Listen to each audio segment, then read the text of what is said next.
O mundo estava em guerra, trincheiras cheias, hospitais improvisados, e um vírus encontrou o cenário perfeito. Em poucos meses, mais pessoas morreram pela doença do que pelas armas. Hoje, no Pipeta Dark Gripe Espanhola, o vírus que aproveitou a guerra. Bem-vindo à nossa série, Epidemias que Moldaram a Ciência. Aqui contamos histórias reais de mortes invisíveis e da ciência aprendendo no limite. Entre 1918 e 1920, uma gripe se espalhou pelo planeta, e ela não viajou sozinha. Pegou carona em navios militares, trens e quartéis. A mobilização global para a Primeira Guerra Mundial acelerou o contágio de uma forma nunca antes vista. O agente causador era um vírus influenza A, subtipo H1N1, mas não era apenas mais uma gripe. Era rápida, era agressiva. Pela primeira vez na história, uma epidemia seguiu o mapa da geopolítica, aproveitando cada movimento de tropas para cruzar oceanos e continentes. Foi uma tragédia globalizada, uma sombra que se moveu junto com os soldados. O que mais chocou os médicos da época foi o padrão das vítimas. Não eram apenas os idosos ou os mais frágeis que sucumbiam. Eram jovens adultos, soldados no auge da sua força física, morrendo em poucos dias. Os sintomas eram terríveis: hemorrágias pulmonares graves, a pele que ficava azulada pela falta de oxigênio, um quadro chamado de cianose. E, finalmente, a asfixia. O corpo, simplesmente, parava de respirar. Hoje nós sabemos a causa desse colapso fatal.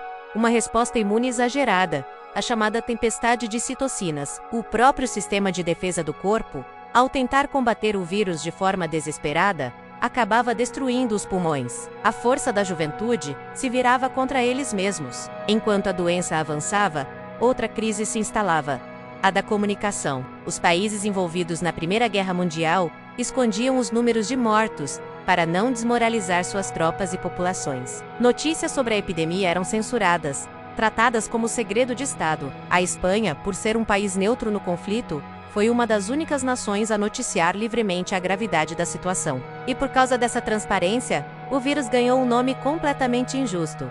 Chamaram de gripe espanhola. A epidemia não nasceu na Espanha, mas foi lá que o mundo soube da sua existência. Isso nos mostra como o silêncio e a desinformação podem ser tão perigosos quanto o próprio patógeno. Imagine enfrentar um inimigo que você não consegue ver. Em 1918, o laboratório ainda não alcançava o vírus. A tecnologia para identificar um agente tão pequeno simplesmente não existia. Não havia testes de reação em cadeia da polimerase, nem métodos adequados para cultivar vírus em laboratório, muito menos testes rápidos e específicos. A medicina da época estava de mãos atadas, tratando apenas os sintomas, como a febre e a dor, mas sem conseguir atacar o agente causador. A gripe espanhola escancarou os limites da ciência daquele tempo e acendeu um senso de urgência.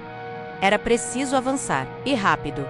A humanidade precisava de novas ferramentas para lutar contra esses inimigos invisíveis. Sem um diagnóstico preciso ou um tratamento eficaz, só restaram as medidas sociais, aquilo que hoje chamamos de intervenções não farmacológicas. Cidades ao redor do mundo implementaram o isolamento de doentes, o uso obrigatório de máscaras de tecido, o fechamento de escolas, teatros e igrejas, e a restrição severa de aglomerações públicas. E os resultados foram claros. As cidades que agiram mais cedo e com mais rigor tiveram um número significativamente menor de mortes. Foi ali, na prática, em meio ao caos, que nasceu a epidemiologia comportamental. Aprendemos que a forma como a sociedade se organiza e se comporta é uma das armas mais poderosas contra uma epidemia. A gripe espanhola deixou um legado que vai muito além dos milhões de mortos. Ela forçou a criação e o fortalecimento de sistemas de vigilância epidemiológica em todo o mundo. Impulsionou como nunca antes o campo da virologia,